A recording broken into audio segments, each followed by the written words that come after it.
जीवा fertility centres अगले महीने यानी मई में एक फ्री कैंप हर सेंटर में कंडक्ट कर रही है, यानी कोम्पल्ली, सनत नगर, बंजारा हिल्स और मनीकोंडा।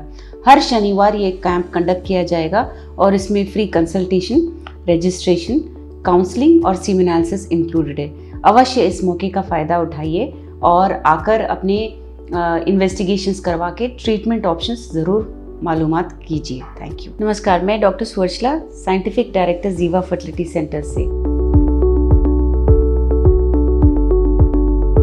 आज मैं आपको थिन एंडोमेट्रियम के बारे में बताऊंगा। इस प्रॉब्लम से अगर आप जूझ रहे हैं तो इसके होते हुए आप सक्सेस रेट कैसे बढ़ा सकते हैं। थिन एंडोमेट्रियम एक ऐसी समस्या है जहाँ पे एंडोमेट्रियल लाइनिंग यानी गर्भ का जो लाइनिंग होता है अंदर, वो बढ़ता नहीं है। अगर वो बढ़ता नहीं है तो उसमें रक्त का प्रवाह जो होता है, मतलब खून का जो फ्लो होता है, वो कम होता है, जिसके कारण अगर एम्ब्रियो बन भी जाता है तो उसमें चिपकता नहीं है, क्योंकि ब्लड फ्लो का रहना बहुत ज़रूरी है। एक करेक्ट साइज एंडोमेट्रियम का रहना बहुत ज़रूरी है। तो थिन एंडोमेट्रियम बेसिकली कई कारणों की वजह से हो सकता है। आईवीएफ में जब डोसेज दिया जाता है, इंजेक्शंस दिए जाते हैं एग को बढ़ाने के लिए फॉलिकल्स में, तो उन हाई डोज की वजह से एंडोमेट्रियम में यानी गर्भ में कुछ मिसमैच की वजह से जो गर्भ का लाइनिंग होता है वो बढ़ता नहीं है।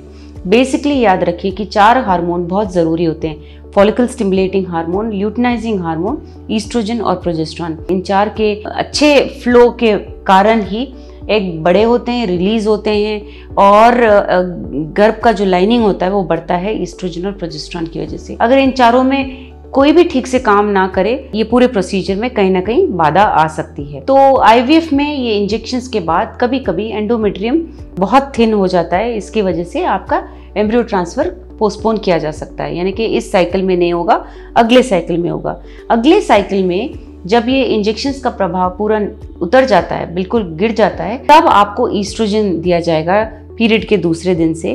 उसका डोज, ड्यूरेशन आपके डॉक्टर डिसाइड करेंगे, स्कैन करते हुए, ब्लड टेस्ट करते हुए, ये देखते हुए कि कौन से साइज में आपको एम्ब्रियो ट्रांसफर करवाना अच्छा रहेगा, जिससे आपका सक्सेस रेट बढ़ सकता है। सो थिन एंडोमेट्रियम है क्या? बेसिकली स्टडीज ने कहा है कि 7 mm या ऊपर और 12 mm के नीचे अच्छा एंडोमेट्रियम होता है। अगर ये साइज का एंडोमेट्रियम होता है तो सक्सेस रेट ज़्यादा होता है। 7 के नीचे या 6 के नीचे देखा गया है कि सक्सेस रेट कम होता है। स्टडीज़ ने भी यही बताया कि 6 mm अगर मिलीमीटर का एंडोमेट्रियम साइज है, सक्सेस रेट बहुत कम होता है। कम होता है, मैंने कहा है, 0 नहीं होता है, बट कम होता है। तो जिनका क्रॉनिक थिन एंडोमेट्रियम होता है उनको सक्सेस रेट 7-8 mm में भी आया हुआ है। इसीलिए आपको ये कोशिश करना चाहिए कि इसका साइज बढ़ाने के लिए आपके डॉक्टर से संपर्क करें और उनको प्रॉपर मेडिकेशंस देने का चॉइस दें। तो थिन एंडोमेट्रियम में बेसिकली फ्रोजन एम्ब्रियो ट्रांसफर करने से, यानी कि अगले साइकिल में एम्ब्रियो ट्रांसफर करने से आपके चांस ऑफ सक्सेस बहुत बढ़ जाते हैं। अगर आप इसके बारे में और जानकारी चाहते हैं, आईवीएफ के बारे में या थिन एंडोमेट्रियम के बारे में, अवश्य जीवा फर्टिलिटी सेंटर्स आइए। Thank you. In informative videos बनाने के लिए हमने बहुत मेहनत की है। प्लीज़ लाइक और सब्सक्राइब ज़रूर कीजिएगा।